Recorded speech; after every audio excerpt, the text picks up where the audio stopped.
Friends, let me say a few words by way of introduction to this panel.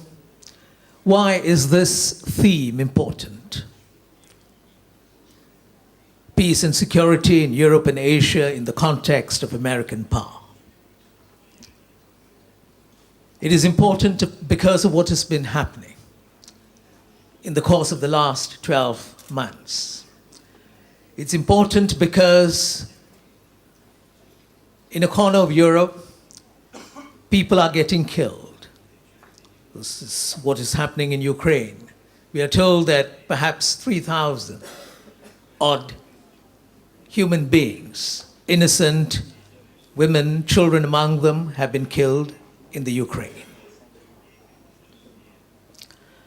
It is important because of the conflicts which are taking place in certain parts of Asia. There have been conflicts in the South China Sea between China and the Philippines, and there have been casualties. There's a conflict, an ongoing conflict between China and Japan in the northeast sea of the same ocean. We have the conflict between Korea and Japan. And in Asia, we also have, in another corner of Asia, conflicts which have gone on for a very long while. The conflicts in West Asia, Palestine, erupted yet again in the course of the last few weeks. More than 2,000 Palestinians killed, about 68 Israelis killed in that conflict, which has got a long history behind it. The conflict in Iraq, in Syria, which has already claimed thousands and thousands of lives. The conflict in Libya, where you don't even have a functioning government at this point in time. These are conflicts that we should be concerned about. In our panel, we hope to reflect on the underlying causes of these conflicts in Europe and in Asia. When we reflect upon the conflict in the Ukraine, we know that the underlying cause is related to a critical geopolitical factor that so much of the mainstream media has chosen to ignore. The underlying factor is linked to the eastward push of Nato. That is the underlying factor for the conflict in Ukraine. The eastward push of NATO, which is something that Russia was very concerned about at the end of the Cold War, which is why between George Bush Sr. and the former president of the former Soviet Union, Mikhail Gorbachev, they had come to an agreement of sorts that while the Warsaw Pact would be dismantled, NATO will not expand eastwards. NATO will not bring within its fold states that were part of the old Soviet Union and in various parts of Eastern Europe bordering Russia. It was a widely publicized understanding. But that has been broken. And this is why we are witnessing this conflict. In a part of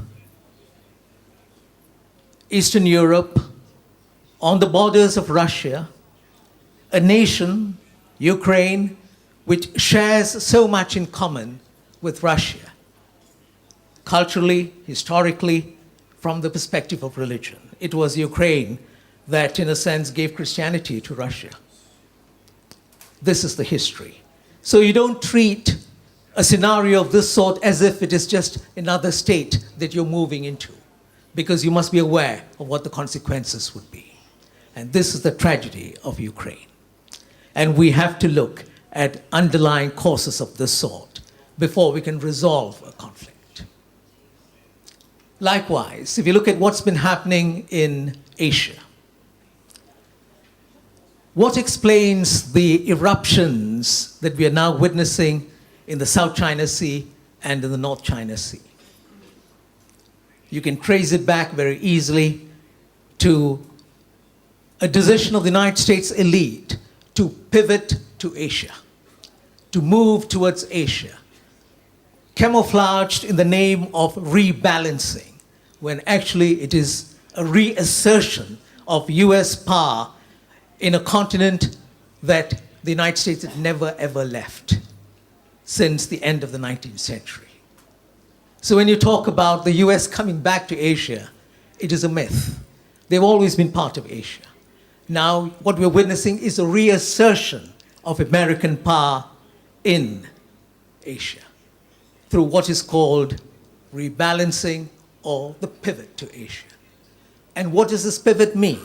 It means strengthening US military presence in Darwin, in the Philippines, in Singapore, right up to Korea and Japan.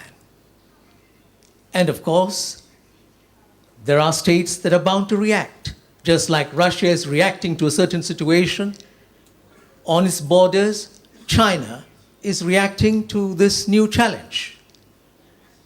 And as China reacts, you find that those who have created this scenario are trying to tell the world that it's all due to those who are reacting, when actually the primary cause has to be attributed to those who had begun this pivot to Asia.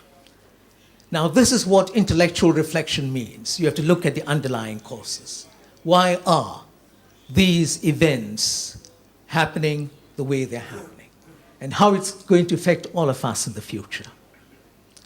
We have to name the real forces at work and say that this is the problem.